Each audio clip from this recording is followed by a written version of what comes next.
Glória a Deus. Vamos dar início aqui essa noite. Vamos dar início a um tema aqui bem interessante.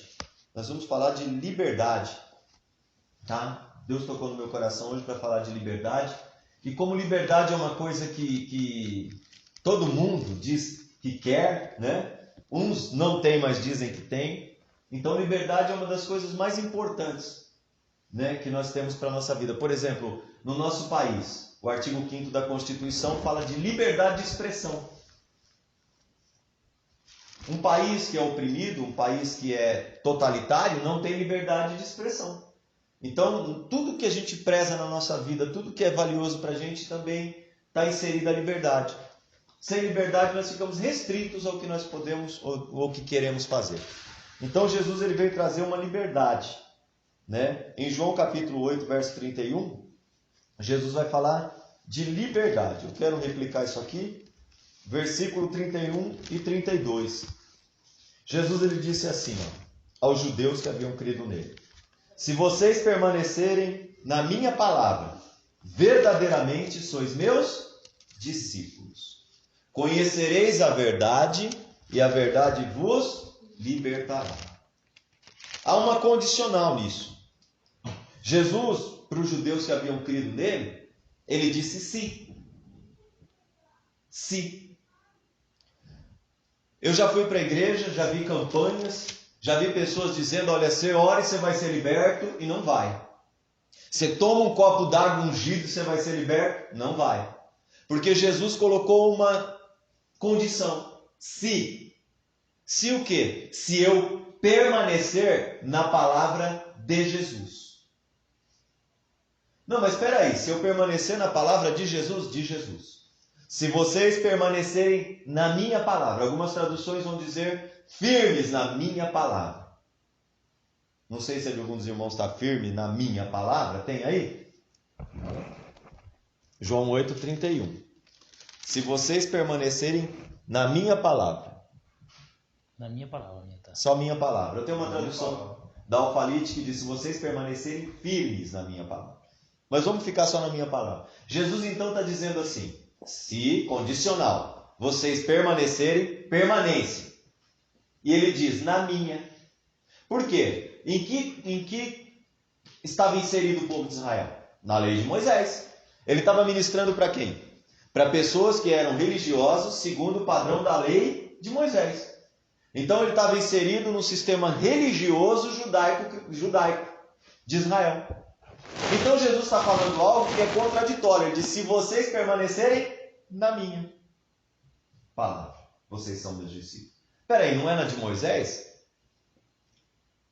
Onde que aquele povo estava inserido? Qual era o sentido de religião para eles e de Deus? A lei, os 10 mandamentos e os 613 preceitos que eles tinham. O templo, com todos os seus ritos, sacrifícios, holocaustos. Então isso para eles era o que era o verdadeiro Deus e a sua religião. Agora Jesus está dizendo para eles que se, condicional, eles permanecessem na palavra de Jesus, ou seja, teriam que sair da de Moisés. Verdadeiramente, verdadeiramente sois meus discípulos? Jesus está dizendo que se alguém não permanece única e exclusivamente na palavra dele, não é discípulo dele. Vamos imaginar que o Fábio tem uma escola, a Silene tem outra escola. E a escola do Fábio é a Mackenzie. E a da Silene é aquela escolinha ali, aquela faculdadezinha ali do interior de Cotia. Aquela bem fraquinha, sabe? São 2 escolas, 2 faculdades. E a do Fábio vai me levar a um lugar muito alto mesmo. Porque o Fábio, a escola dele é a Mackenzie, é famosa. Um diploma na Mackenzie, eu vou ser famoso naquilo que eu estou fazendo lá. Agora, a da Silene não vai me levar para muito lugar, senão eu vou arrumar um empreguinho ali em Cotia melhorzinho. Não é assim? Agora, eu me matriculo na escola do Fábio, mas eu também me matriculo na da Silene. E eu aprendo o que o Fábio ensina, o que os professores dele, que são mais graduados, ensinam lá, e os inferiores que ensinam lá na da Silene. Ok. Só que quando eu for ministrar alguma coisa, eu uso o que eu aprendi na escola da Silene e digo o que foi na escola do Fábio que eu aprendi. O Fábio vai assumir a responsabilidade sobre mim? Se eu disser que eu aprendi com ele, ele vai dizer que as coisas que eu aprendi da Silene foi feito na escola dele? Ele vai me aceitar como discípulo da escola dele? Então por que Jesus tem que me aceitar como discípulo dele, estando na palavra de outro? Por que Jesus é obrigado a dizer que eu sou discípulo dele e confirmar isso com sinais, maravilhas e uma série de outras coisas que ele prometeu nas suas promessas, se eu não estou na palavra dele? Jesus não tem obrigação nenhuma fora da palavra dele. Nenhuma.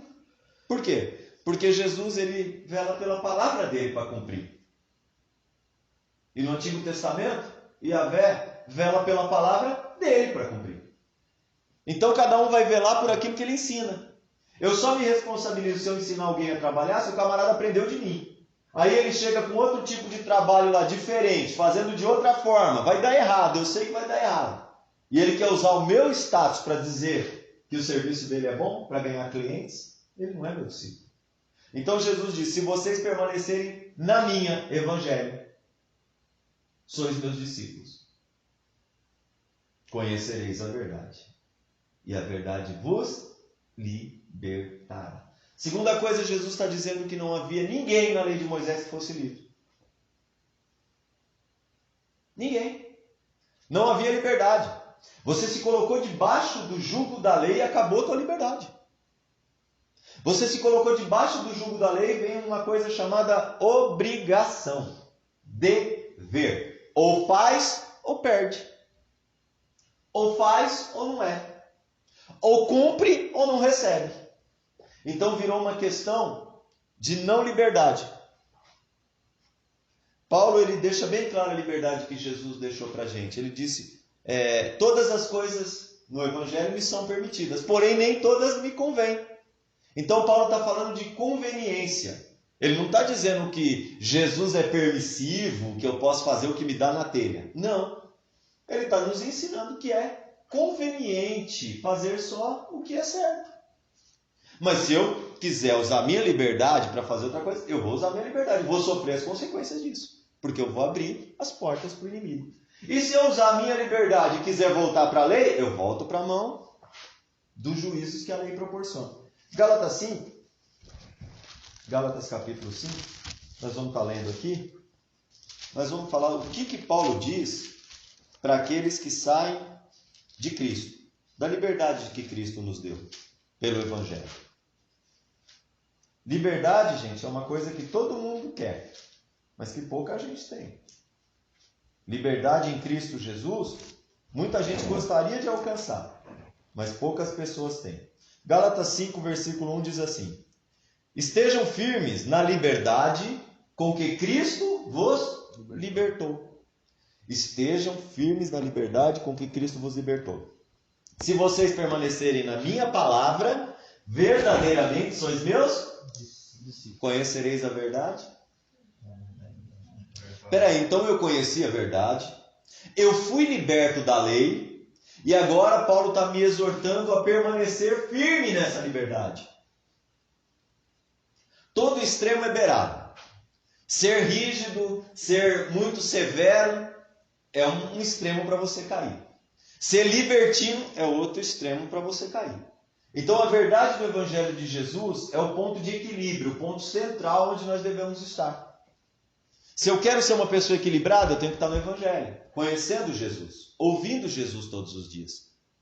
Eu tenho uma coisa muito interessante que esses dias eu estava orando e falando com o Espírito Santo, e é muito legal que ele mostra para a gente, né, tudo que a gente precisa. Nas horas que a gente tem dúvida. Quando você está na lei, você vai permanecer em dúvida, porque ele cega o entendimento. Mas quando você está na graça, ele vai abrindo o teu entendimento. E eu estava ouvindo um pregador dizendo que a chave hermenêutica do entendimento da Bíblia é Jesus e o que ele pregou. E eu acreditava que a chave do entendimento da Bíblia é o evangelho que Paulo pregou para os gentios, porque ele é mestre dos gentios na fé. E aí começou a dar conflito, porque eu comecei a aprender junto com os irmãos que Jesus teve que pregar de forma limitada por causa da dificuldade de entendimento de Israel. Ele não abriu o evangelho completamente para eles. E até aprendemos aqui, talvez eu não me expresse da melhor maneira possível, mas que Jesus não veio senão as ovelhas perdidas da casa de Israel. Então o evangelho que Jesus pregou em vida estava mais direcionado para salvar Israel pela fé e não formar discípulos.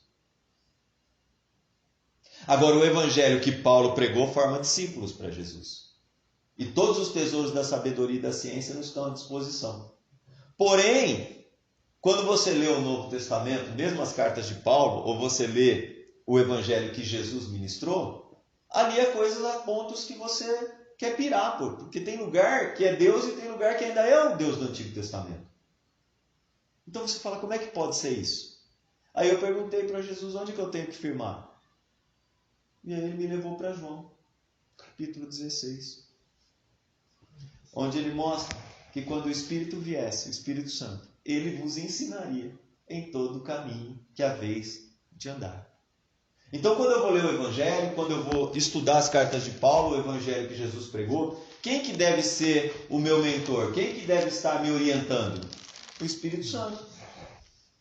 Quando outro Espírito toma conta da mente das pessoas, ela não consegue conhecer a verdade e se libertar. Por isso que em 2 Coríntios, capítulo 4, verso 4, diz que o Deus deste século cegou o entendimento dos incrédulos. Espera aí, mas os judeus eram crentes? Eles não criam que existia um Deus? Ué, Davi não cria que existia um Deus? Ué, Enoque não creu que existia um Deus? E o Jó?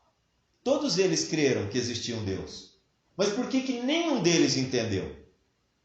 Por que nenhum deles chegou a compreender esse Deus? Porque os seus entendimentos foram fechados. Eles não conseguiam crer porque o crer vem pelo ouvir e ouvir pela palavra de Cristo. Romanos 10, 17. Eu tenho uma tradução que diz, o crer vem pelo ouvir e ouvir pela palavra de Jesus Cristo. Com certeza de vocês em Romanos 10, 17 vai estar escrita a palavra de Deus. Deus fala pessoalmente com alguém ou só através do Filho? Porque Jesus disse, se vocês permanecerem na minha palavra, vocês são meus discípulos. Conhecereis a verdade vos libertará. Então Paulo está dizendo, olha, estejam firmes com a liberdade com que Cristo vos libertou. E não tornem a se meter debaixo do jugo de servidão. Jugo de escravidão. Que jugo é esse? O legalismo. Hoje eu estou cabeludo. Mas dentro das igrejas, quando eu pregava, quando não tinha entendimento, eu tinha que estar de cabelinho cortado. Meu primo me repreendeu uma vez, eu estava tomando cerveja, caipirinha, já tinha aceitado Jesus, jogando truco, e ele me repreendeu porque eu estava de calça jeans. Vai entender. É. E a calça jeans tinha acabado de me converter. Mas o meu pecado era a calça jeans. Passado uns 5, 6 anos, que eu aprendi um pouco melhor o Evangelho, ele, que só usava roupinha social, estava de calça jeans. Eu falei, ué, que legal, se converteu, irmão. Fazer o quê? Aí ele, agora você usa também? Que legal. Quer dizer, as pessoas ficam presas num jugo de servidão, de usos e costumes, de, olha, não toque nisso, não manuseie aquilo, não mexa com aquilo. E Paulo diz que tudo isso tem aparência de piedade. Aparência. Mas não tem eficiência nenhuma para manifestar a piedade na vida da pessoa. Ou seja, tem muita gente que está no jugo de servidão da lei. Não toque, não manuseie, você não pode fazer isso, você não pode fazer aquilo. Olha, isso é pecado. Tem aparência de piedade. Porque é fácil você colocar uma roupa bonita, é fácil você colocar um terno, se destacar no meio de todo mundo, comprar um carrinho melhor e sair dizendo por aí que você é mais crente, porque você faz isso, ou aquilo. Mas vai chegar um determinado momento que vai ser descoberto quem você é. Porque Jesus falou que não há nada em oculto que não venha a ser revelado. Então não é melhor eu conhecer a verdade, ser liberto e permanecer nela? Para que eu preciso voltar para a lei de Moisés se todo o ensino parte de Jesus? Todo o ensino parte dele. Todo o ensino libertador só parte de Jesus. Vamos ver se é verdade? Jesus está pregando em Mateus capítulo 11, 25, e ele diz assim, graças te dou, ó Pai, Porque tu não revelou essas coisas aos sábios instruídos, mas aos pequenininhos, porque assim foi do teu agrado. Todas as coisas me foram dadas por meu Pai. E ninguém conhece o Pai senão o Filho, ninguém conhece o Filho senão o Pai, vice-versa, e aquele a quem o Filho quiser revelar. Aí ele diz, vinde a mim, todos os cansados e oprimidos, e eu vos aliviarei. Primeira coisa que Jesus dá para uma pessoa quando ela se converte, vamos falar para quem vai ouvir essa mensagem, e fala assim, mas eu vou me converter, o que vai acontecer? Primeira coisa, você vai ter alívio. Alívio do quê? Onde que estava aquele povo preso? Do que eles precisavam de alívio? Vinde a mim os cansados e oprimidos e eu vos aliviarei. Do que eles precisavam alívio? Tomai sobre vós o meu jugo. Então havia um jugo pesado sobre eles, que era o jugo da lei. Era o cumprimento daquela lei que era impossível de ser cumprida. Então eles nunca alcançavam, nunca conseguiam chegar. Correr, correr, correr, como diz o pastor Abel, e morrer na praia. Essa era a finalidade deles. Porque corre, corre, morre na praia, porque nunca vão alcançar. Então Jesus disse assim, vinde a mim quem está cansado disso. Quem está se sentindo oprimido com isso.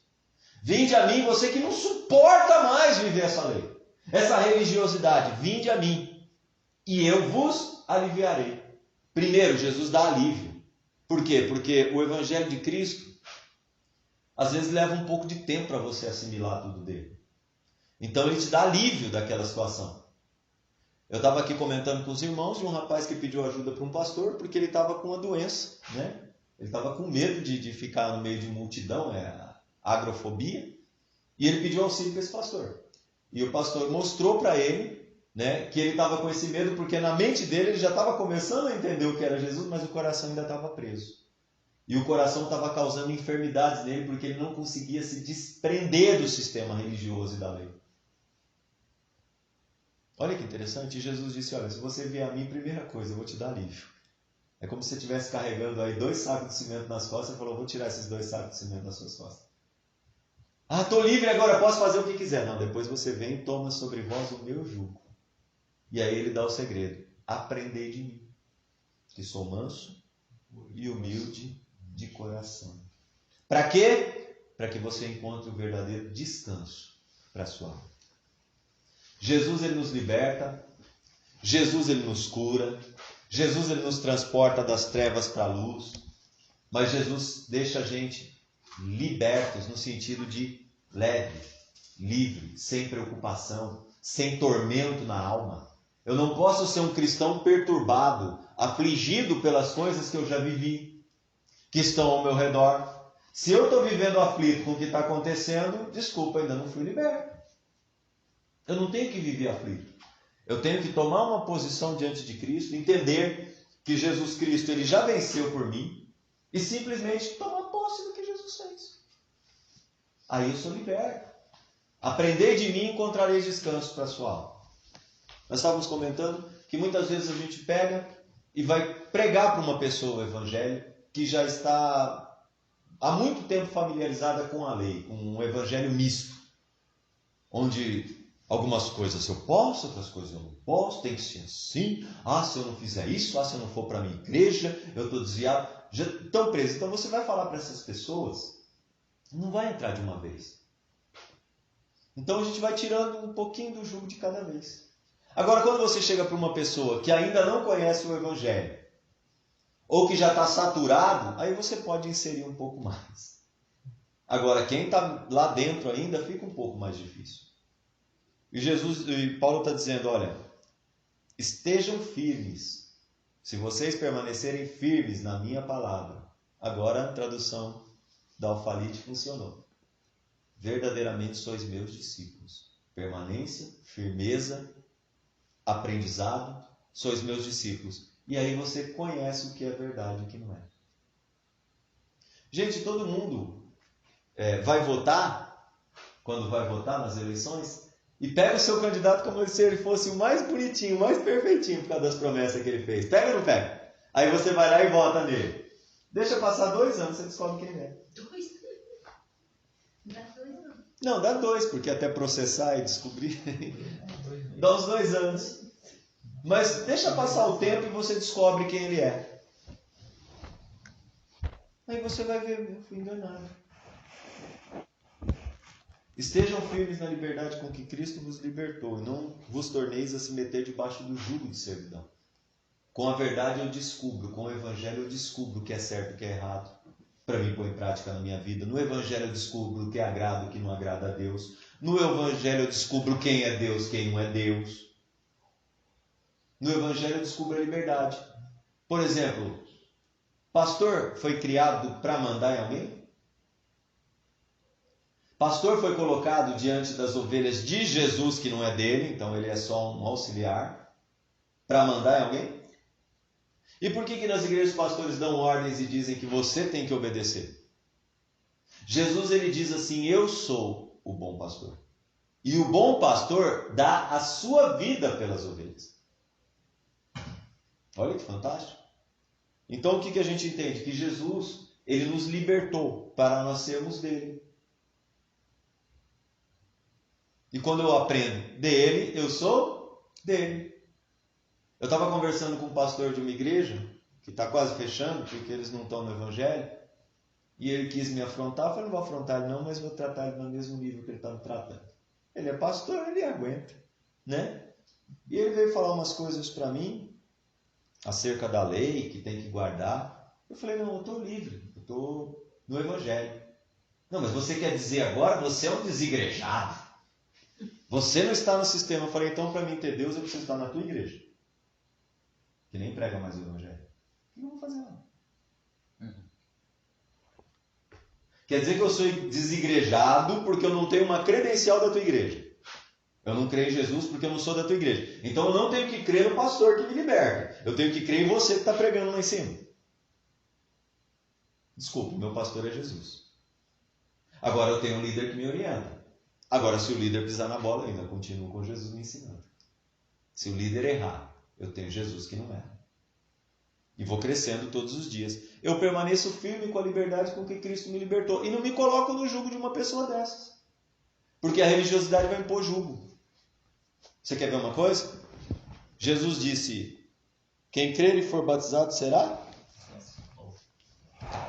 Aí eu creio em Jesus, eu estou aprendendo do Evangelho e eu me batizei. Eu sou salvo? Sim.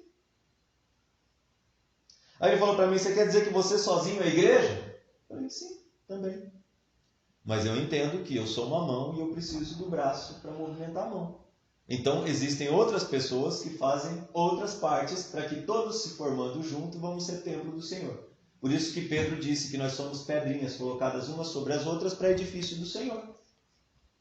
E ele ficou assim, eu falei, quer dizer que se eu estiver longe de vocês, lá na África, no meio dos feiticeiros, eu estou longe de vocês, aí eu estou lá pregando, eu não vou conseguir expulsar um demônio porque eu não estou com você, porque eu não sou da tua igreja. Aí eu não vou conseguir ganhar um africano porque eu não estou na tua igreja. Se eu estiver em Cristo, é o que me basta. Se você é meu irmão, nós vamos estar em Cristo também. Aí junta o braço com a mão, já vai melhorar para trabalhar. Eis que eu, Paulo, vos digo, que se vocês se deixarem circuncidar, Jesus está nos libertando. Libertando para viver para Ele. Aí de repente eu começo a ouvir alguém dizer algo diferente. Começo a sair de Jesus. Dou meia volta. E começo a retroceder para aquilo que Jesus me mostrou que não era verdade. Eu estou voltando a me colocar debaixo de um jugo de servidão.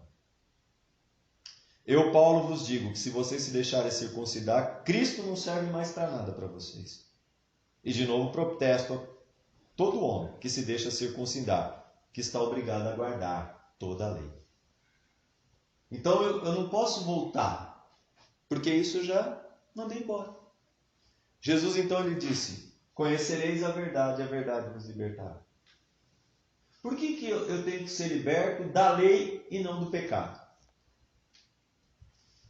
Por que eu tenho que ser liberto da lei e não do pecado? Qual é o fator gerador do pecado? 1 Coríntios, vamos ver se eu acho aqui. 1 Coríntios 15, Deixa eu ver se eu acho. Versículo...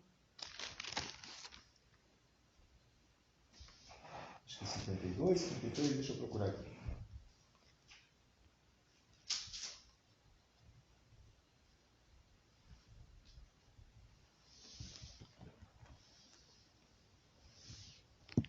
Versículo 56. Ora, o aguilhão da morte é o pecado.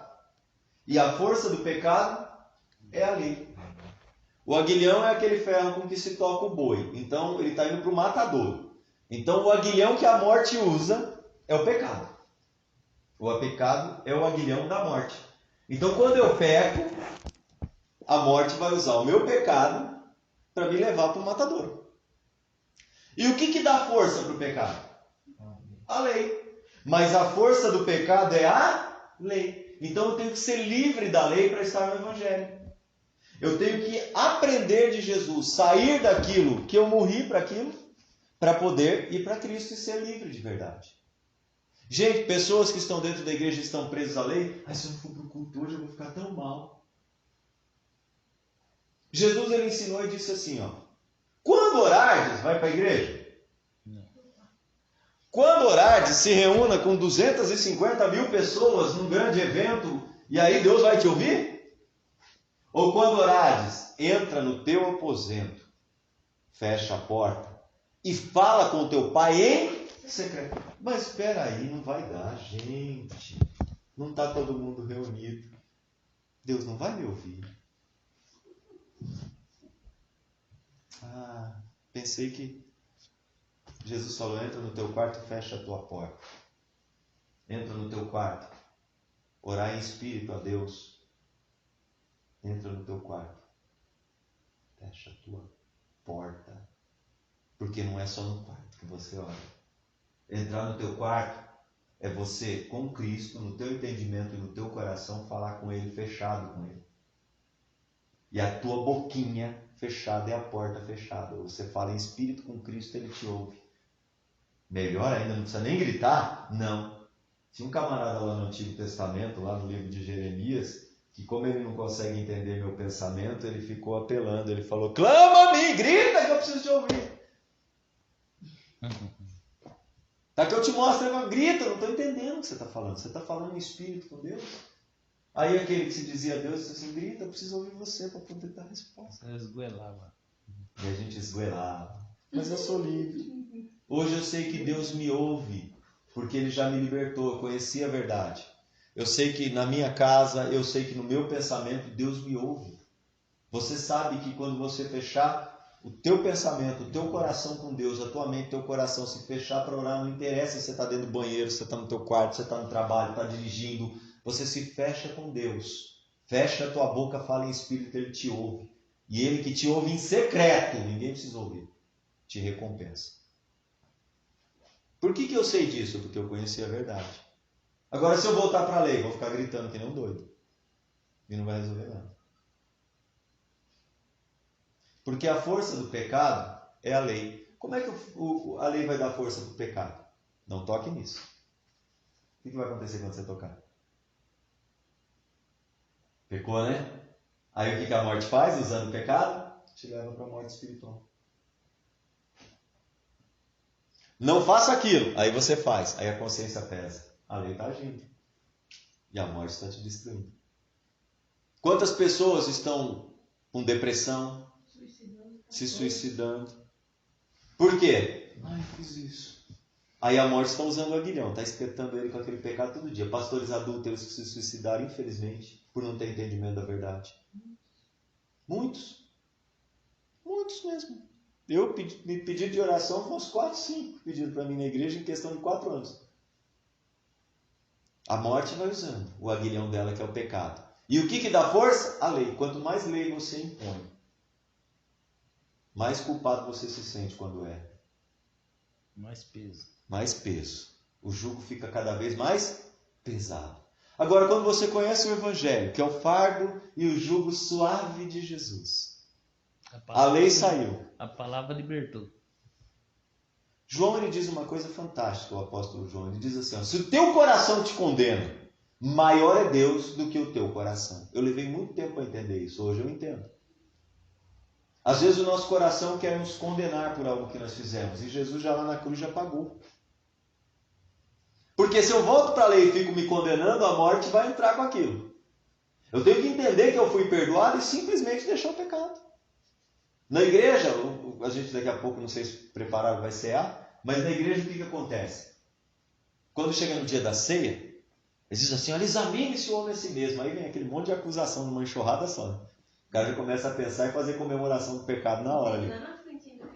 Ainda tem que ir lá na frente pedir perdão.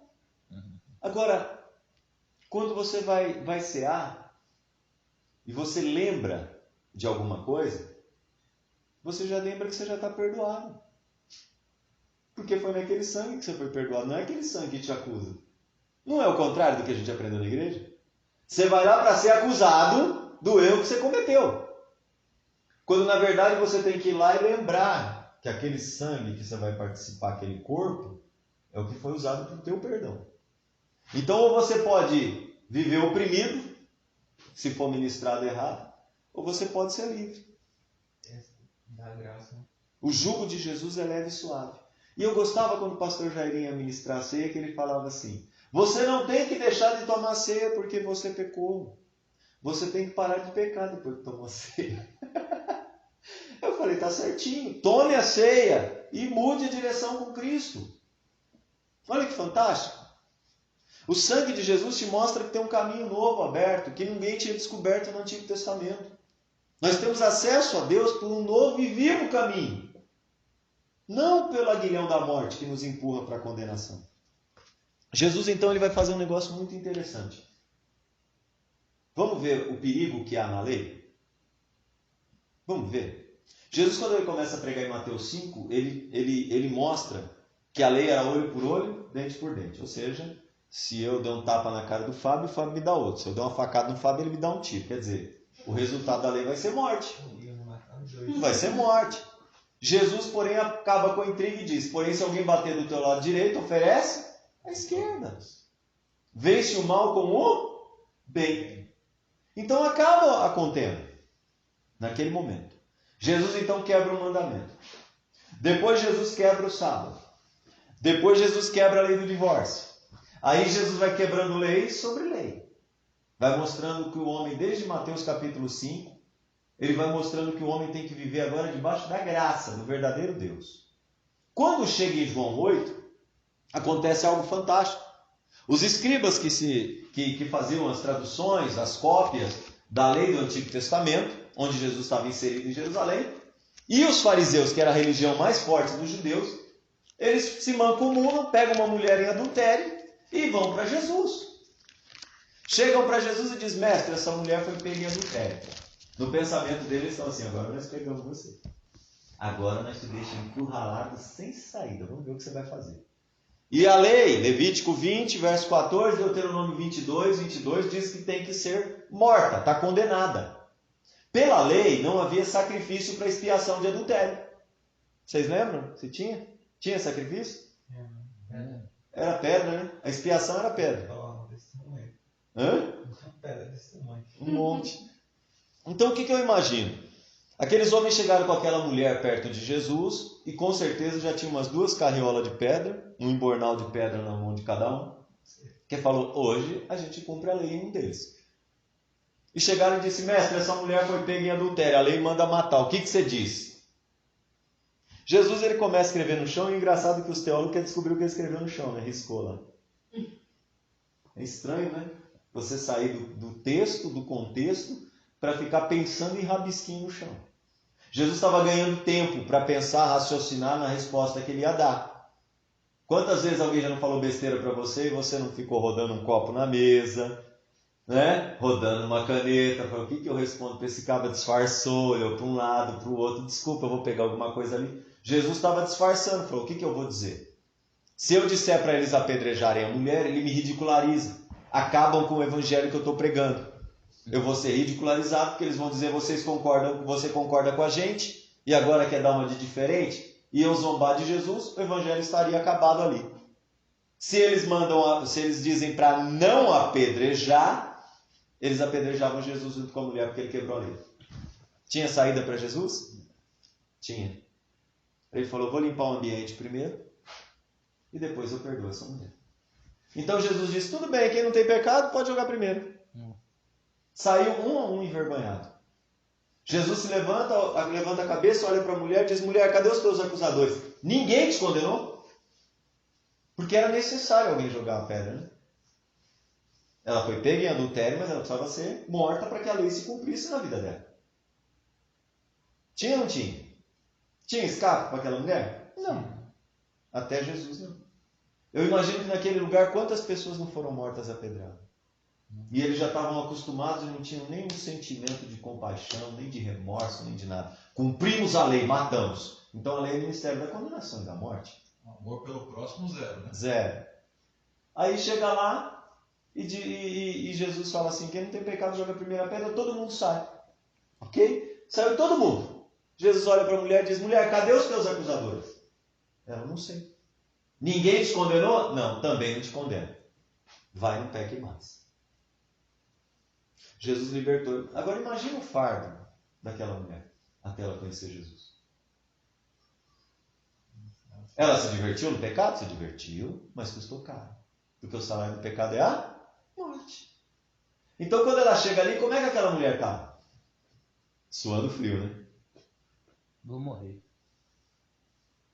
Suando frio. Quando ela encontra Jesus, ela ainda estava suando frio, porque ele podia apedrejar. Ele era o único ali que não tinha pecado. Mas Jesus olha para ela e diz, eu não te condeno. Vai, não peque, mas perdoa a mulher. Eu tenho que conhecer o tamanho do amor de Deus através de Cristo. Conhecereis a verdade vos libertará. Essa mulher teve um encontro com Jesus pessoal, onde a verdade libertou ela da morte. Direto. O fardo daquela mulher naquele momento era aterrorizante. E Jesus foi e tirou o fardo pesado e colocou um leve. Vai, não pegue mais. Olha que interessante. Aí Jesus começa a pregar, todos se convertem. E ficam felizes. E ele diz, olha, andai na luz, enquanto a luz está com vocês, para que as trevas não vos surpreendam. A lei do Antigo Testamento ela é sempre algo que quer nos prender, nos surpreender, nos enganar e nos matar. Muitos se converteram e ver, eu creio, aquele ato de amor de Jesus. Porque eu acredito, gente, que eles estavam tão cansados de ver gente morrendo ali, que eu acho que aqueles que viam pensavam assim, se eu errar, eu sou o próximo. Estava na lei, se eu errar, eu sou o próximo. Não é assim dentro das igrejas legalistas? Você vê a pessoa ali tudo, você até bate palma quando acontece alguma coisa, mas você já pensa, se eu errar, eu sou o próximo. Então a pessoa não está liberta, ela está com medo. E Jesus então disse, se vocês permanecerem na minha palavra, vocês são um discípulo, conhecem a verdade vos liberta. Nunca fomos escravos de ninguém. Nós somos descendência de Abraão. Como é que é isso? Você está dizendo aí? Jesus falou, eu sei que vocês são descendência de Abraão. No entanto, vocês querem me matar. Você está louco? Quem quer te matar? E Jesus no versículo 38 fala um algo fantástico. Ele diz assim, ó, eu falo do que eu vi do meu Pai. Vocês fazem o que viram no vosso Pai. Então tem dois pais na Bíblia? Tem. E Jesus só não podia falar abertamente, mas ele estava dando uma pista, uma dica. Quem é que gosta de quebra-cabeça? Enigmas. Uma pessoa que não está acostumada com quebra-cabeça, que recebe tudo facinho, já prontinho. Sabe aquela pessoa que vai fazer uma equação matemática e ela quer tudo prontinho? Ela não quer quebrar a cabeça? Ela vai resolver o problema? Nunca. Então Jesus está dando aqui um enigma, um quebra-cabeça para eles pensarem.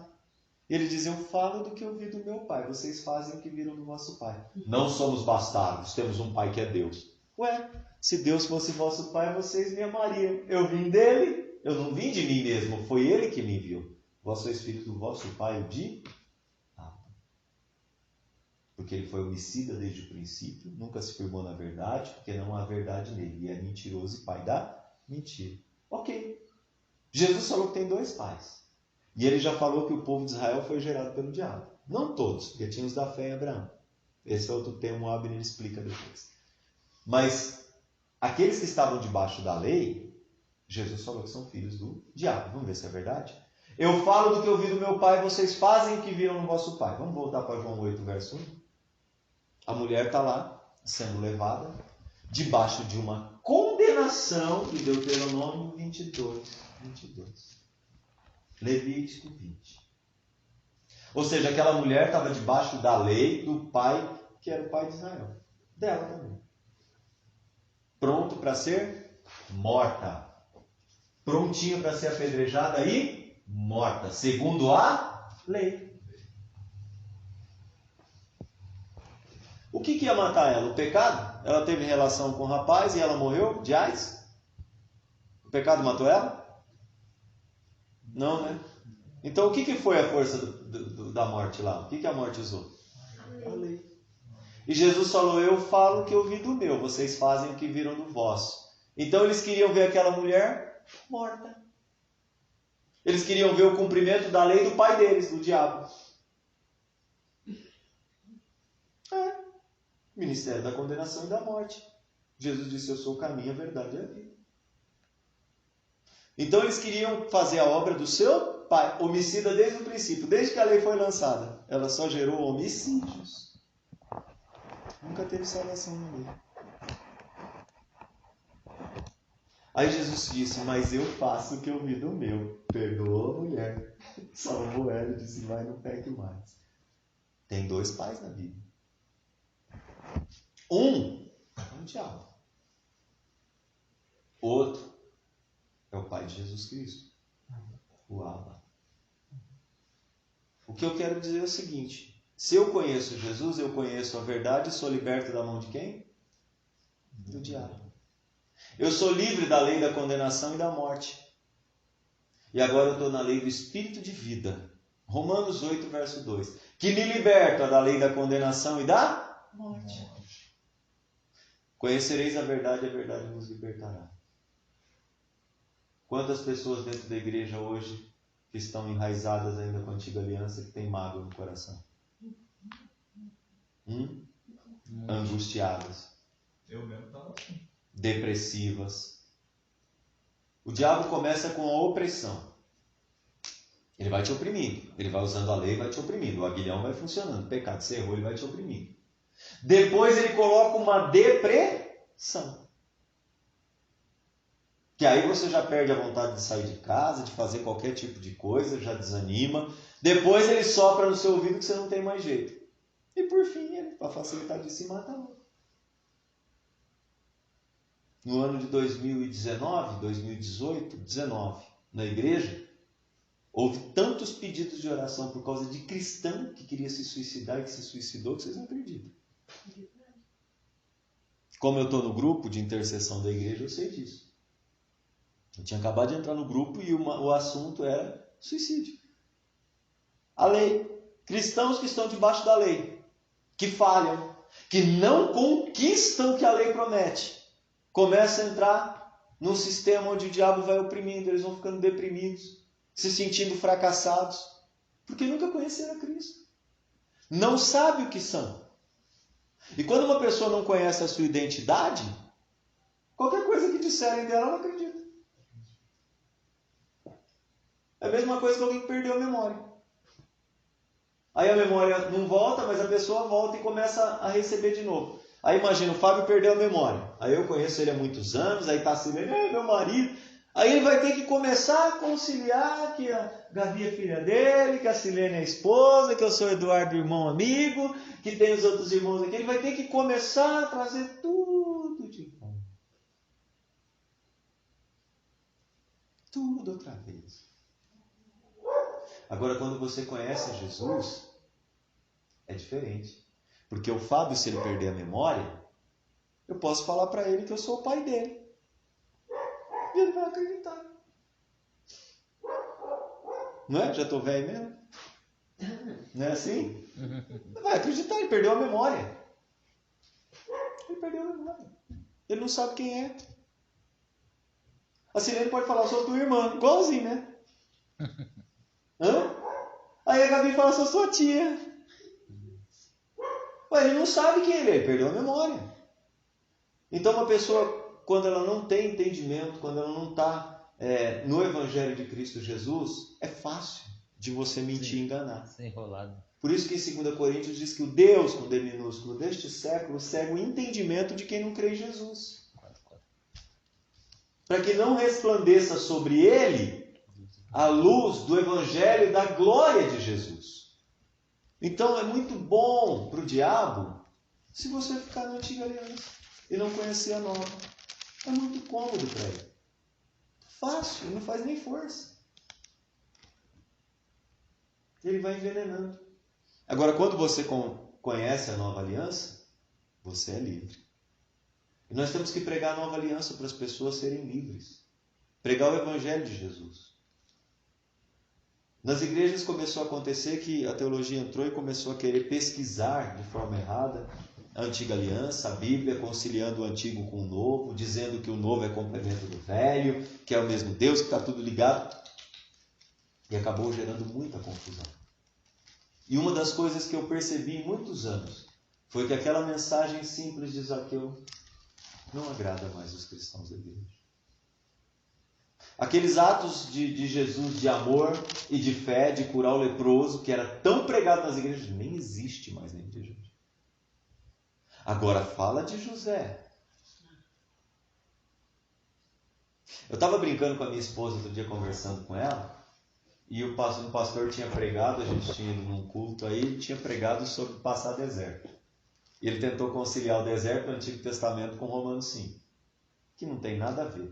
As provações que nós passamos como cristãos não tem nada a ver com o deserto do Antigo Testamento, que foi pura maldade.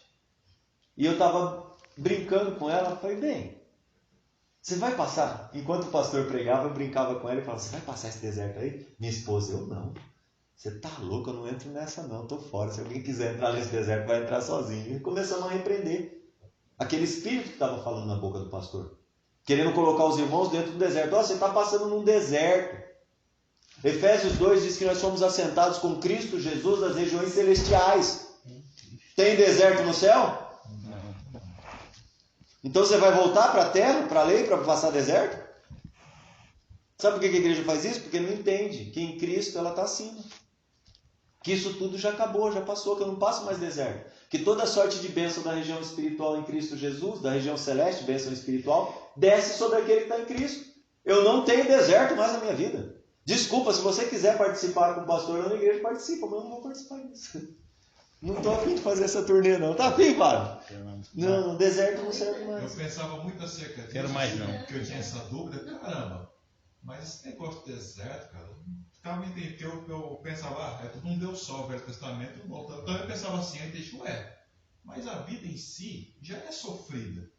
Por que fica sofrendo mais? Ainda tem que entrar no deserto estando com Deus. Mas eu imaginava que no Novo Testamento Jesus, completamente diferente a realidade, se eu conseguir aplicar isso na minha vida. Isso. Até o Espírito. Tá vendo, Fábio? E hoje você consegue aplicar por quê? Porque Paulo está ensinando em Efésios 2 que nós já fomos assentados com Cristo Jesus nas regiões celestiais, acima de principado, potestade e domínio. Então quando você chega numa igreja e alguém quer lançar mensagem ameaçadora, olha, vai vir o devorador se você não der o dízimo.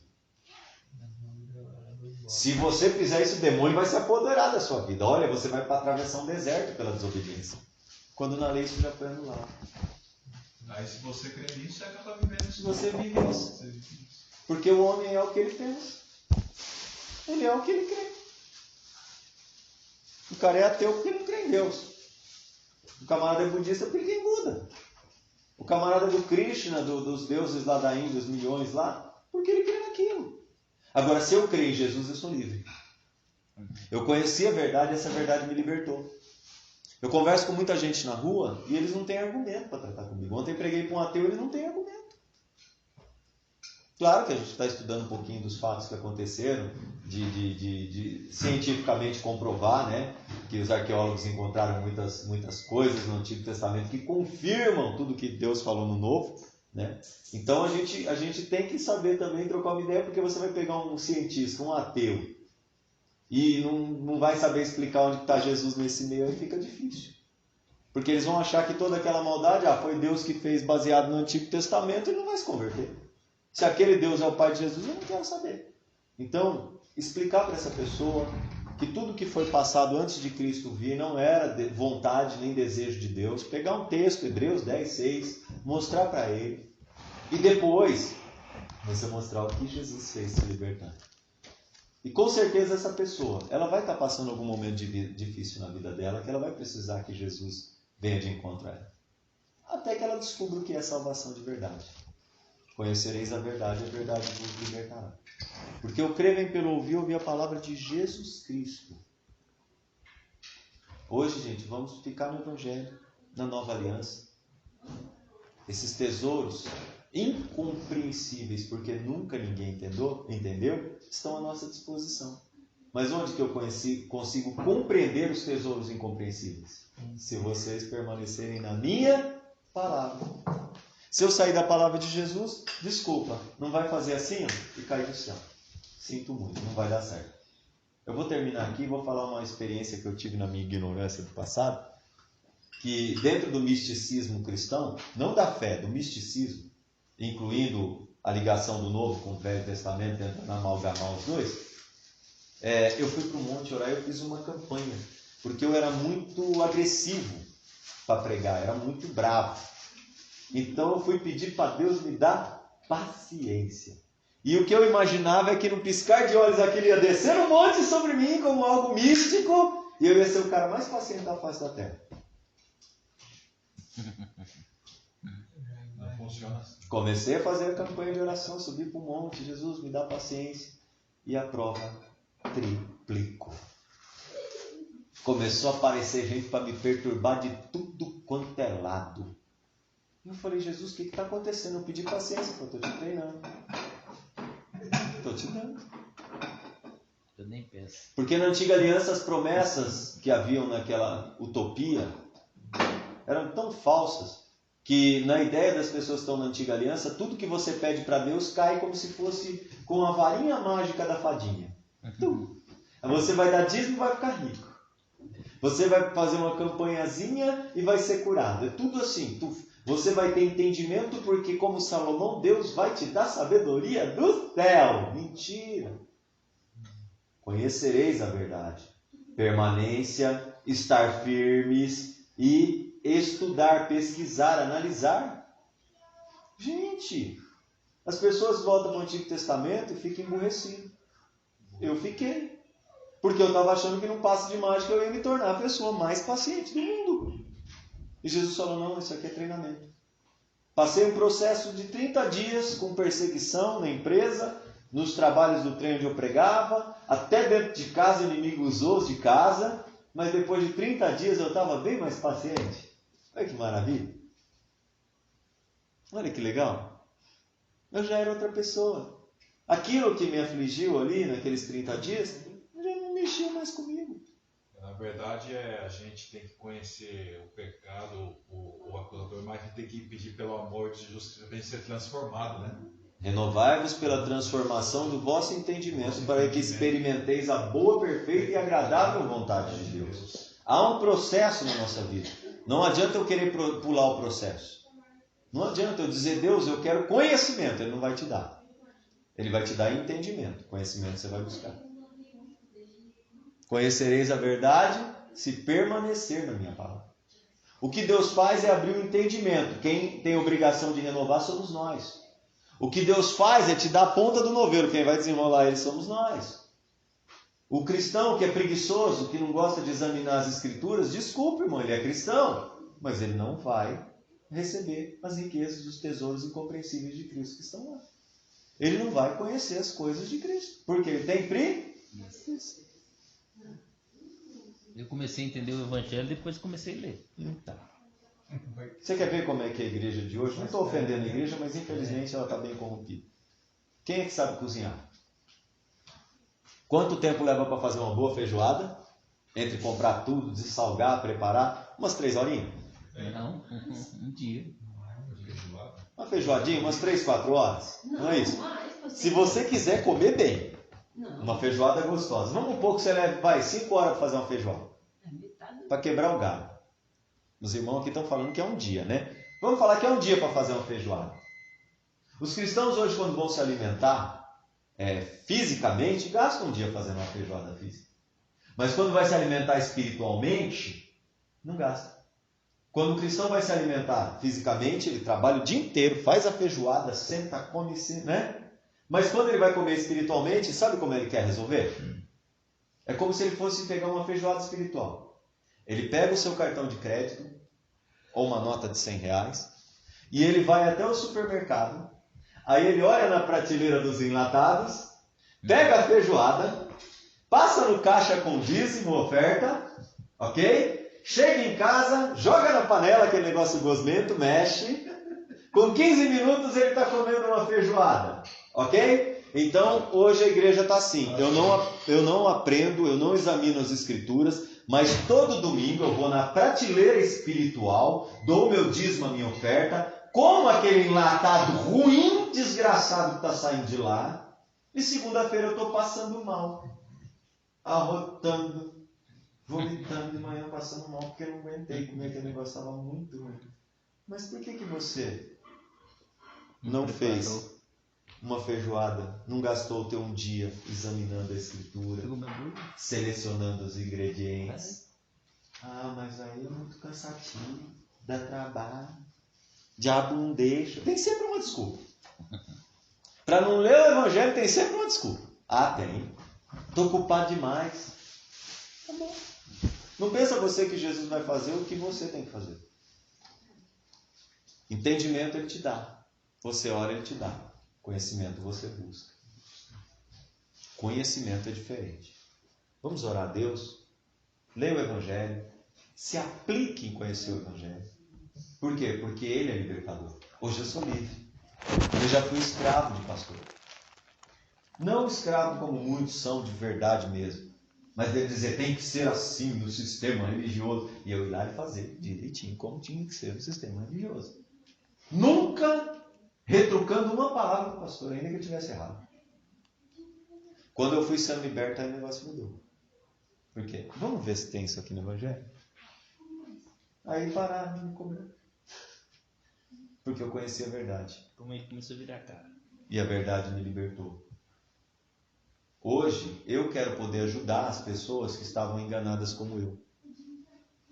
Hoje, eu não quero viver de enlatado, de domingo, na prateleira do púlpito da igreja, onde eu passo um cartão de crédito. Eu como mal, passo mal na segunda-feira, e no outro domingo eu volto lá para comer aquele enlatado porque eu tenho preguiça de examinar as escrituras. Isso é triste, mas é a verdade. Vamos orar e agradecer a Deus? Glória a Jesus.